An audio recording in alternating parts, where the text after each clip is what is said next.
Mesdames et messieurs, nous voici encore au rendez-vous de votre émission matinale, le meilleur réveil. Tout le plaisir est pour nous de vous retrouver. Tout de suite, nous lançons donc la première rubrique de votre émission, la revue des titres avec Mathieu Kolaoliboko. Mathieu Kolaoliboko, bien le bonjour. Bonjour Latifat, bonjour à tous les amis internautes.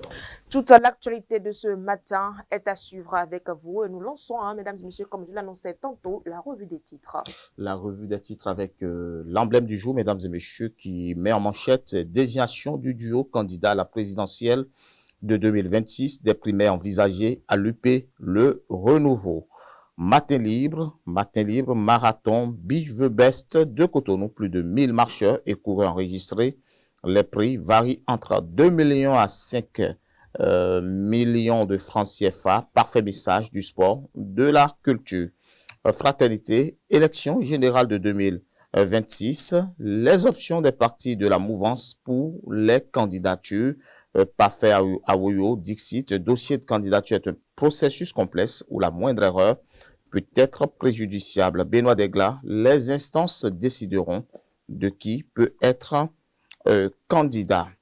Le pays émergent, préparatif en vue des prochaines élections générales. Le bloc républicain ratisse l'âge dans la commune de Kouyogbe. L'UP le renouveau en pète de vitesse.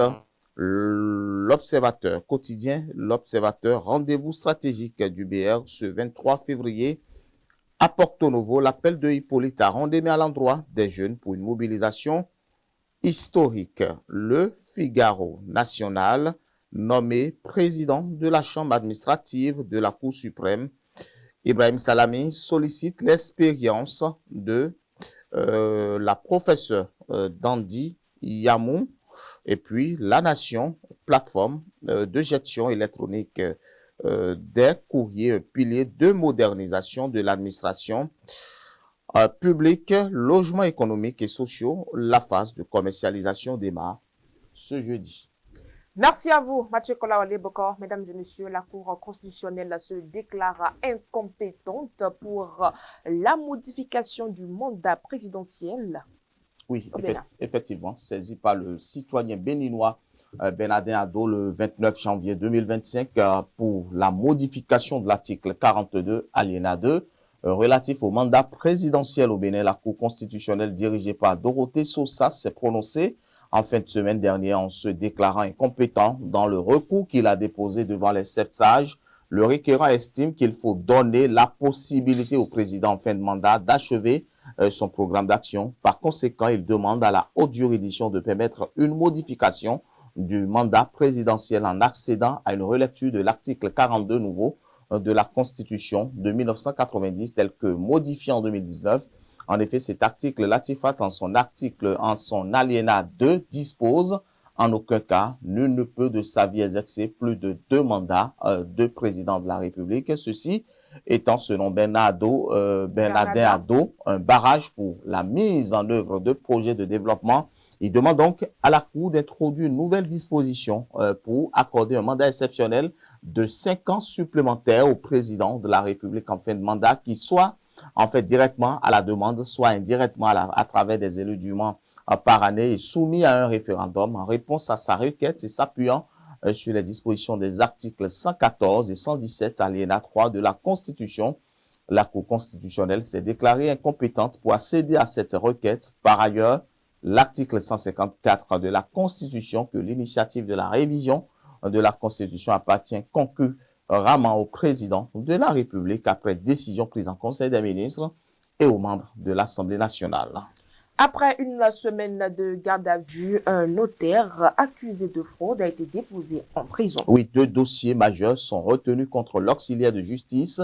Le notaire aurait formalisé la vente d'un immeuble appartenant à une héritière souffrant de troubles psychotiques chroniques depuis 2007 en complicité avec le frère consanguin de cette dernière. Pourtant, une sommation interpellative et une opposition légale avaient été déposées par son tuteur interdisant toute transaction pour ce bien. En 2013, un propriétaire lui avait confié un immeuble situé à Kpakpa et estimé à 75 millions de francs CFA pour la vente. Au lieu de respecter les thèmes de cette mission, le notaire aurait fait signer des documents au propriétaire à son insu et procédé à une mutation frauduleuse du bien. Il aurait ensuite utilisé ces tumules comme garantie bancaire pour permettre à un proche d'obtenir un prêt de 130 millions de francs CFA présenté au procureur le 14 février 2025. Le notaire a été déposé en prison en attendant la suite de la procédure judiciaire en son encontre.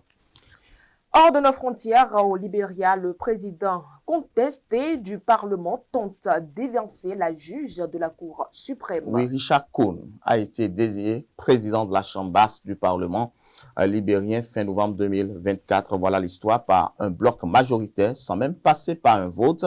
Une nomination contestée, d'autant que plusieurs parlementaires ont depuis retiré leur soutien, fragilisant encore davantage sa légitimité. De son côté, Jonathan Fonati-Kofa, élu directement par les représentants, ne reconnaît pas sa destitution et continue de revendiquer la présidence. Il a saisi une nouvelle fois la Cour suprême pour contester sa mise à l'écart. Le ministre de la Justice, un proche du président Joseph Boakai, avait pourtant estimé que la destitution de Fonati-Kofa était légale, s'appuyant sur une interprétation erronée d'un précédent verdict de la Cour suprême. Face à cette confusion, Fonati-Kofa a déposé une requête en information auprès de la Cour pour qu'elle clarifie officiellement sa position.